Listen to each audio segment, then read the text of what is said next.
Now this is a story all about how my life got flipped, turned upside down, and I'd like to take a minute, just sit right there. I'll tell you how I got invited to cover Crispifest. In Boiling Springs, right off Highway 9, at New Groove is where I spent most of my time. Chilling out, maxing, relaxing, all cool and all, shooting some b-ball outside of the school. When a couple of guys who were up to no good started brewing beer in the neighborhood. They had one too many, and Beer Me GVL got fright. He said, "Take your butt back to Columbia tonight." I whistled for a cab, but when it came near, the license plates were fresh, had anime in the mirror. If anything, I could say that this cab was rare, but thought, nah, forget it, you're home, so New Groove. I pulled up to the house about 10 a.m. and I yelled to the cab, "You home, smell you later." I looked at the brewery, I was finally there to sit on my throne as the Prince of Crispifest.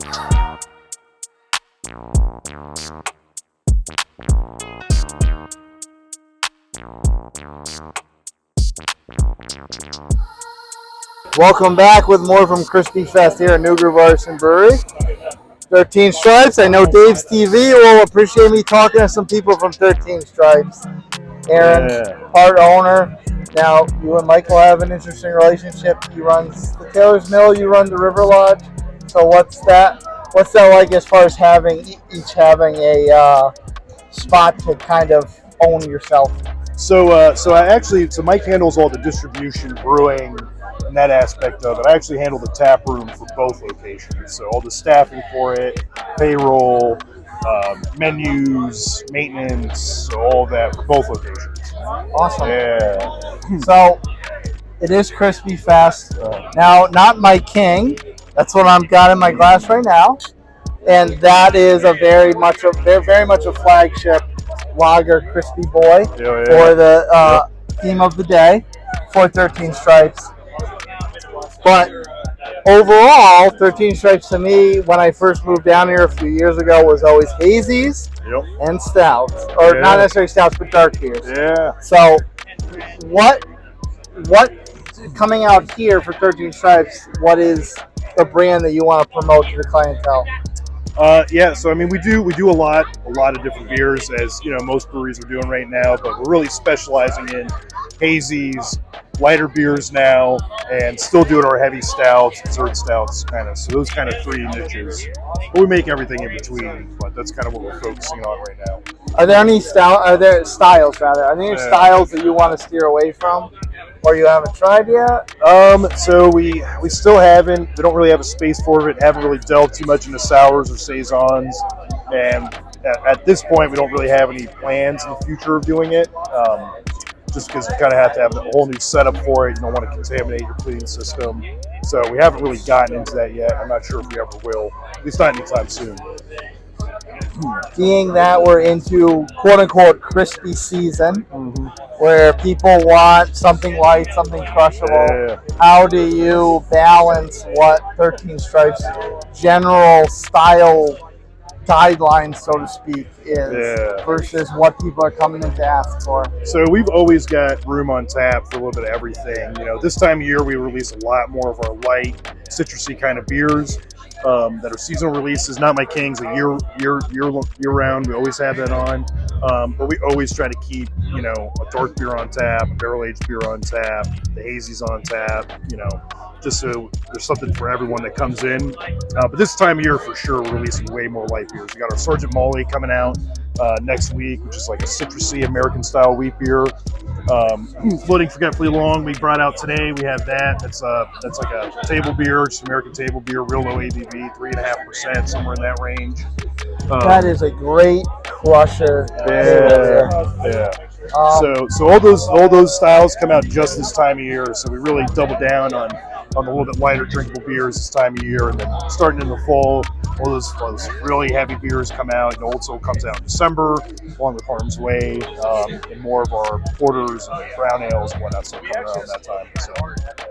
Forgive me, Duke and Josh. Hazies are obviously a big part of the brand of 13 Stripes. So how do you juxtapose things like Light and Glory from future World Series, from something like Opposed to Tyrant that you brought today? How do you juxtapose all those beers that are kind of in the same style, but all being different?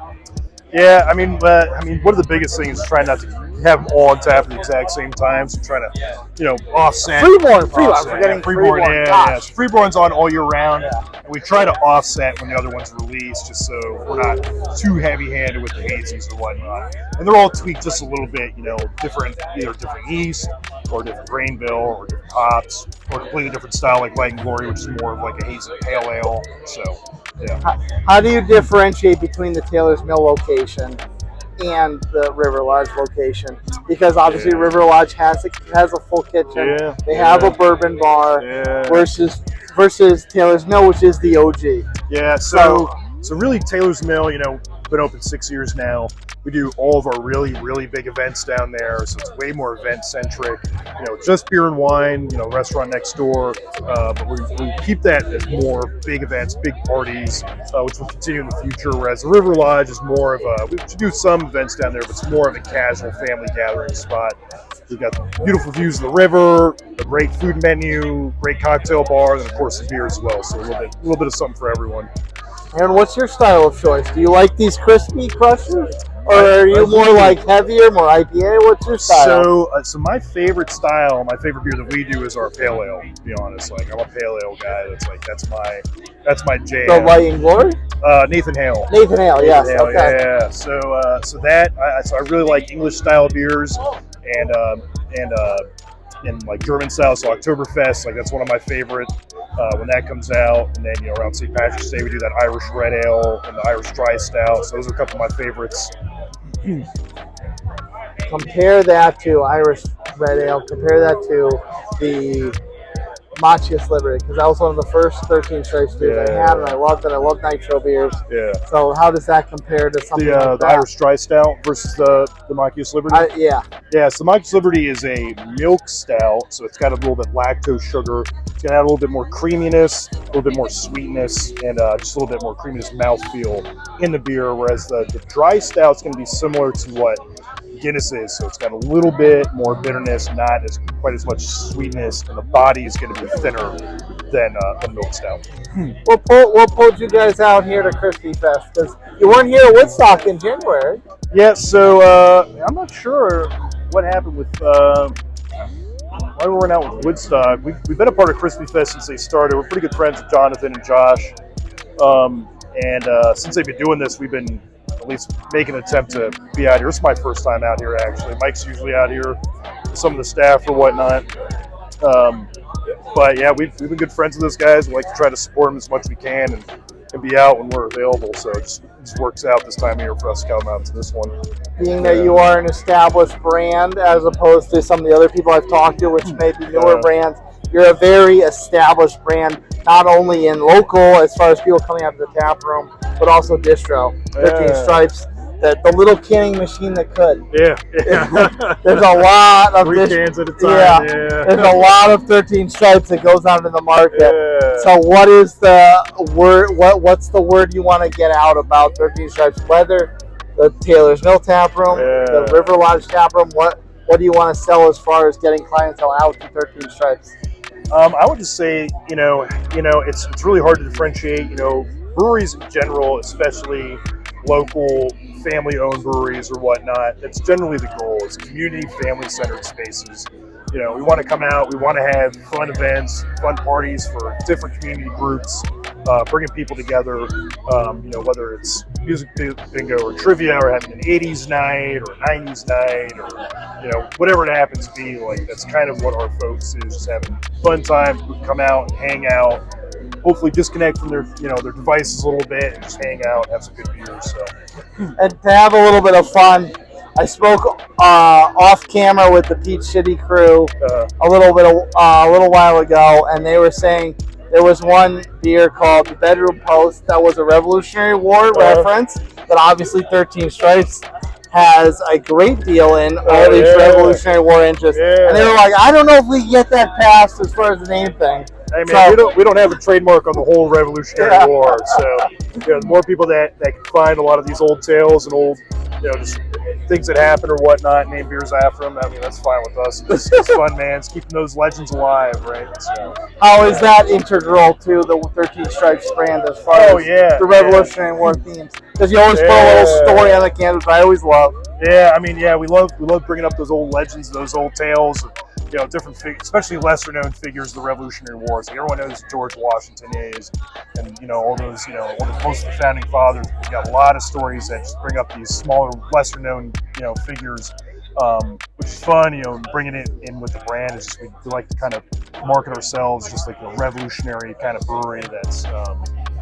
Kind of down with big beer, essentially. So, Budweiser's the king of beers. It's why I have the Not My King lager, with the upside down broken crown on it. It's big, just slight at the king of beers, essentially. So, yeah. It's interesting you brought that up. I was about to end the interview, but Not My King. Yeah. It's not a political statement. It's a slight at the big brand, Budweiser. Yeah. We do get some questions, about that, around the Not My President or whatnot. I wouldn't mind tacking on to the English, crowning Charles now, and they're all holding up signs saying "Not My King." So I wish we had the foresight to just start chipping cans over there, but it is. Yeah. Shoot, now we can't rename this beer. Now we have to change our explanation. Yeah. I definitely have some family over there that was poking fun at and sending them screenshots of the can and whatnot. So yeah. So yeah, it's not a political statement. It's against Budweiser. Yeah. So, yeah. Thank you Cheers, for man. hopping on. I'll be more from Crispifest. I'm an influencer. He's not an influencer. He actually works for Brewery. He's important. I'm not important.